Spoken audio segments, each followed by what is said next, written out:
프리다이빙을 이제 막 시작하시는 분들이 가장 어려워하는 것 중 하나가 아마 이퀄라이징일 거예요.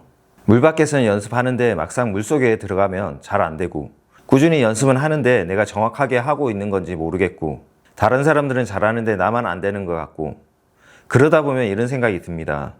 나는 안 되나 보다. 나는 프리다이빙이랑 안 맞나 보다. 그래서 중간에 포기하시는 분들도 많습니다.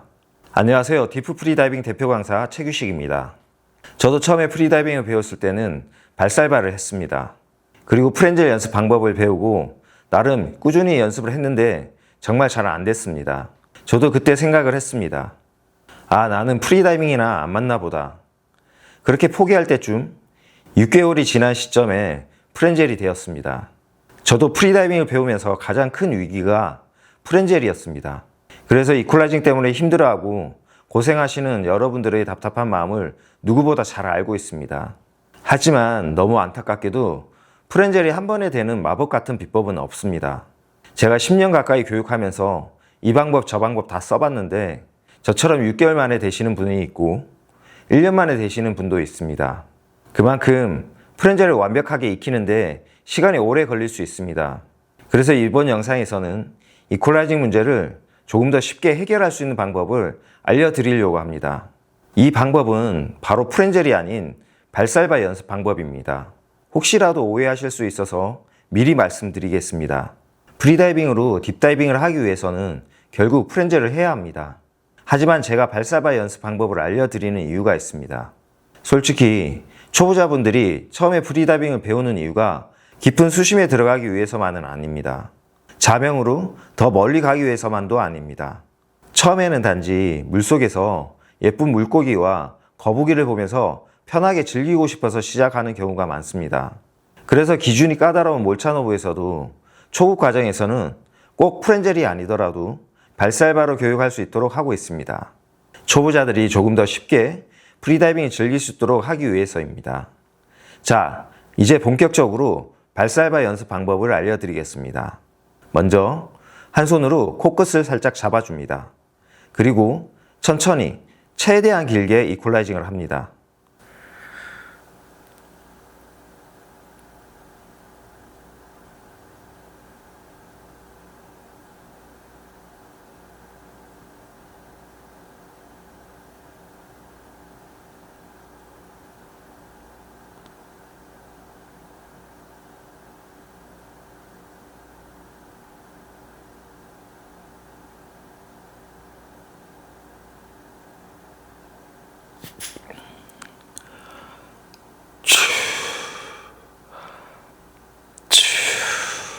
이때 주의할 점이 있습니다.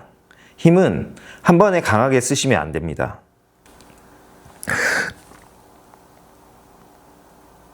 발살바 연습의 포인트는 강하게 하는 것이 아니라 압력을 천천히 길게 유지하는 것입니다. 그래서 힘을 한 번에 확 쓰시는 것이 아니라 천천히 최대한 길게 써야 합니다.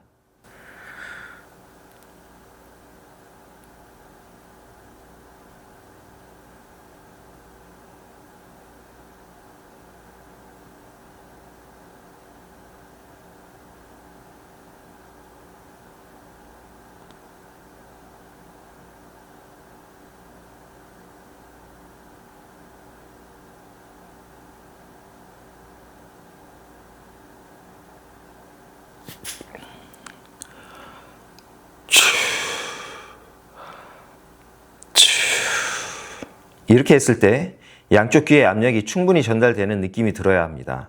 처음에는 이 느낌이 잘 안 들 수 있습니다. 왜냐하면 아직 이퀄라이징에 필요한 힘이 약하기 때문입니다. 여기서 한 가지 더 주의할 점이 있습니다. 온몸에 힘이 들어가면 안 됩니다.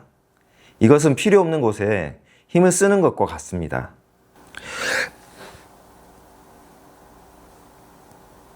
정말 이퀄라이징에 필요한 근육에만 힘을 쓴다는 느낌으로 하셔야 합니다. 그래서 연습을 할 때는 몸에 힘이 빠진 상태가 유지되어야 합니다. 몸이 굳어 있으면 안 되고 가볍게 흔들릴 수 있을 정도로 편안해야 합니다.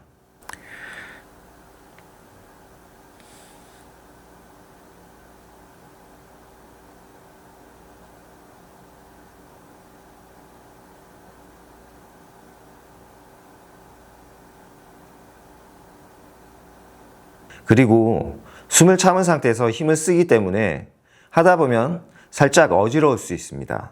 그럴 때는 바로 멈추고 충분히 쉬었다가 다시 해야 합니다. 절대 무리해서 계속 하시면 안 됩니다. 이때 가장 많이 하는 질문이 있습니다. 얼마나 길게 해야 하나요? 처음에는 이 연습 방법이 익숙하지 않고 이퀄라이징 힘도 약해서 오래 하지 못합니다. 그래서 시간을 정해놓고 하기보다는 각자 할 수 있는 만큼 하시면 됩니다. 꾸준히 반복적으로 연습하다 보면 몸이 점점 익숙해집니다. 그러면 이퀄라이징 힘도 조금씩 좋아지고 자연스럽게 유지하는 시간도 길어지게 됩니다. 초보자들이 이퀄라이징이 안 되는 이유는 간단합니다. 우리가 일상생활에서 코를 잡고 이퀄라이징 할 일이 거의 없기 때문입니다. 그렇기 때문에 관련된 근육의 힘이 약할 수밖에 없습니다. 근육의 힘을 키우기 위해서는 결국 그 근육을 반복적으로 써야 합니다. 이퀄라이징 연습하면서 많이 하시는 이야기가 있습니다. 첫 번째는 물 밖에서는 이퀄라이징 잘 되는데 물 안에서는 안 돼요. 물 밖에서는 잘 될 수밖에 없습니다. 왜냐하면 압력을 거의 받지 않는 상태이기 때문입니다. 그런데 우리가 실제로 이퀄라이징을 해야 하는 상황은 어딘가요? 바로 물속입니다. 물속으로 깊게 내려갈수록 보일의 법칙에 의해 주변 압력이 커지고 중에 있는 공기 부피는 점점 작아집니다. 그로 인해 귀에 통증을 느끼게 됩니다. 이때 우리가 해야 하는 것이 바로 이퀄라이징입니다. 물 밖에서는 되는데 물 안에서는 안 된다는 것은 아직 물속 압력을 이겨낼 만큼 이퀄라이징 힘이 충분하지 않다는 뜻입니다. 물 밖에서는 힘을 크게 들이지 않아도 양쪽 귀에 압력이 충분히 전달되는 느낌이 들어야 합니다. 다시 보일의 법칙을 생각해 보겠습니다. 수면에서 공기의 부피가 100이라면 수심에서는 절반인 50이 됩니다. 이런 상황에서 이퀄라이징이 쉽게 되려면 이퀄라이징 힘도 충분히 좋아져야 합니다. 억지로 힘을 써서 겨우 되는 정도가 아니라 편안한 상태에서도 이퀄라이징이 되어야 합니다. 이퀄라이징 또한 에너지 소모입니다. 프리다이빙은 무호흡이기 때문에 사용할 수 있는 에너지가 제한적입니다. 그래서 이퀄라이징은 힘들게 억지로 하는 것이 아니라 편안한 상태에서 되어야 합니다. 두 번째로 많이 하시는 이야기가 있습니다. 저는 풋퍼스트는 되는데 헤드퍼스트는 안 돼요. 이것도 결국 이퀄라이징 힘이 약해서 생기는 문제입니다. 헤드퍼스트로 내려가면 우리 몸 안의 공기는 어느 방향으로 이동할까요? 바로 발 쪽, 위쪽으로 이동하려고 합니다. 그런데 발살바나 프렌젤을 할 때 힘을 쓰는 방향은 어딘가요? 머리 쪽입니다. 즉, 공기가 이동하려는 방향과 이퀄라이징을 위해 힘을 쓰는 방향이 반대가 됩니다. 그리고 앞서 말씀드린 것처럼 수심이 깊어질수록 몸 안의 공기 부피는 점점 줄어듭니다. 그런데 반대로 풋퍼스트로 내려가면 어떤가요? 몸 안의 공기가 머리 쪽에 있기 때문에 이퀄라이징이 훨씬 쉽게 느껴질 수 있습니다. 그래서 풋퍼스트로 내려가면 나는 이퀄라이징이 되는데? 라는 착각을 할 수 있습니다. 저도 예전에 헤드퍼스트로는 수심 10m까지 밖에 못 내려갔습니다. 그런데 풋퍼스트로는 16m까지 내려가면서 이런 착각을 했었습니다. 결론적으로 이퀄라이징 힘이 좋아지면 헤드퍼스트로도 훨씬 편하게 내려가게 됩니다. 그래서 발살받은 프렌젤이든 이퀄라이징 연습은 정말 꾸준히 해야 합니다.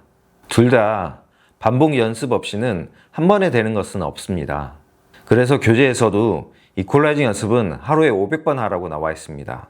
그런데 여기서 중요한 것이 있습니다. 하루에 500번이라는 숫자를 그냥 횟수 채우기로만 하시면 안 됩니다. 그렇게 하면 효과가 없습니다.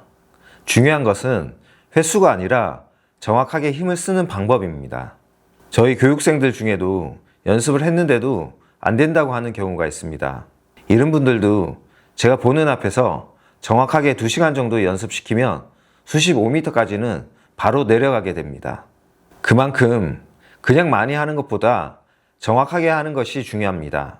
모든 이퀄라이징 연습 과정은 힘듭니다. 프리다이빙은 스쿠버와 다르게 내 호흡으로만 이퀄라이징을 해야 하기 때문에 이퀄라이징 연습은 피할 수 없는 과정입니다. 그래도 앞에서 말씀드린 것처럼 발살바는 프렌젤보다 상대적으로 힘을 키우기가 쉽습니다. 조금만 신경 써서 꾸준히 연습하시면 수심 10m 이상도 훨씬 편하게 내려갈 수 있습니다. 연습하시면서 궁금한 점 있으시면 댓글 남겨주세요. 프리다이빙을 이제 막 시작하시는 초보자분들이 이퀄라이징 때문에 스트레스 받아서 중간에 포기하지 않았으면 좋겠습니다. 천천히 연습해서 물속에서 더 편하게 프리다이빙을 즐기시기 바랍니다. 이 영상이 여러분들에게 조금이라도 도움이 되길 바라며 여기서 마무리하겠습니다. 감사합니다.